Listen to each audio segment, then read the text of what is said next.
In section 3.2, still measures of variation, we are going to talk now about Chebyshev's theorem. So what we're doing here with Chebyshev's theorem, which kind of leads us into the empirical rule that comes next, they use the standard deviation and the variance to determine what proportion of the whole set of data lands in between certain intervals. Okay, so excuse me, the proportion of values from a data set that will fall within k standard deviations of the mean will be at least 1 minus 1 over k squared, where k is a number greater than 1, but not necessarily an integer. So this is kind of confusing to me when I first look at it here. So what they've done here is they've said, here's my mean, and here's 2 standard deviations away from my mean, and here's 2 standard deviations away from my mean. Okay? 1 minus 1 over 2 squared is 1 minus 1/4, which is 3/4, right? 75%. At least 75% of the data falls between these two spaces. Okay? First time I saw it, it was very confusing for me, but once I kind of looked at it a little bit longer, and that's at least this much. There could be more. Now, 3 standard deviations took me out here, okay? And so I did 1 minus 1 over 3 squared, which is 1/9, 8 over 9, which gives me at least 88.89%, okay? So here, the mean price of houses in a certain neighborhood is $50,000. The standard deviation is 10,000. Find the price range for which at least 75% of houses will sell. So if we go backwards, 1 minus 1 over k squared times 100 equals 75%, right? You could do 1 minus 1 over k squared, and some of you are saying, Ms. Funk, we just did this. I know. Divide by 100 is 0.75.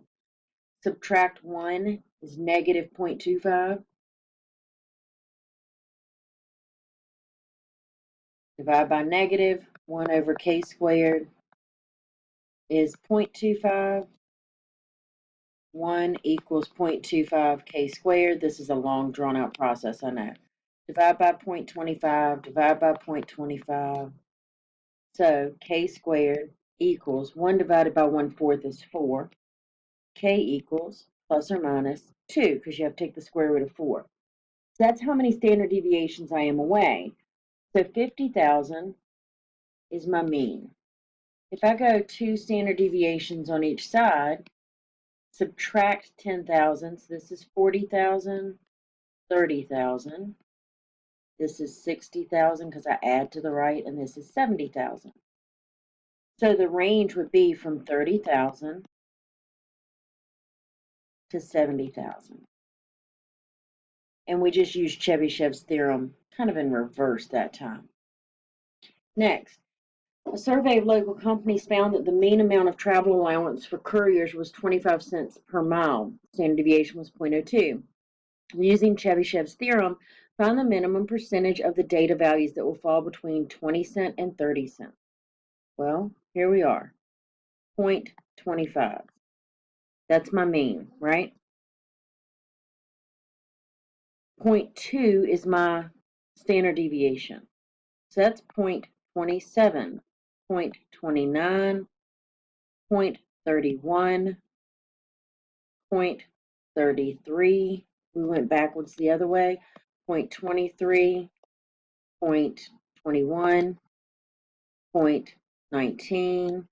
And we want to know between 20 cent and 30 cent.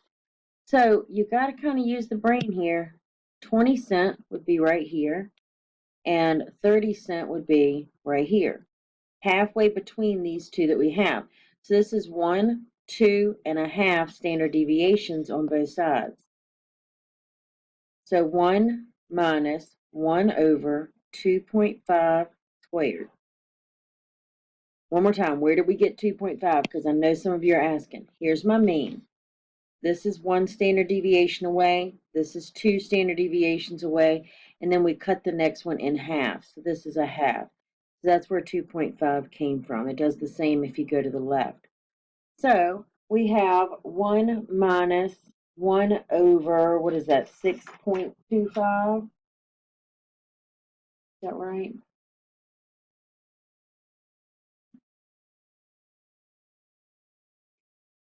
Stop just a second.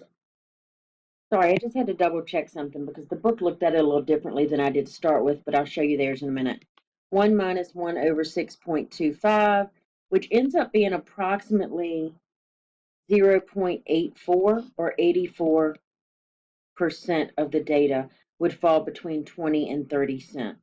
So in case you were having trouble figuring out the 2.5, the other way to do that is if you did 30 cent minus 25 cent, which is your big end minus the mean, and then divided that by the standard deviation.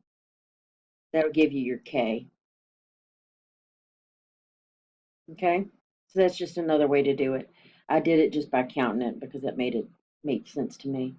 All right, that's it for Chebyshev's theorem. We'll come back in just a little bit with the empirical rule for normal distributions.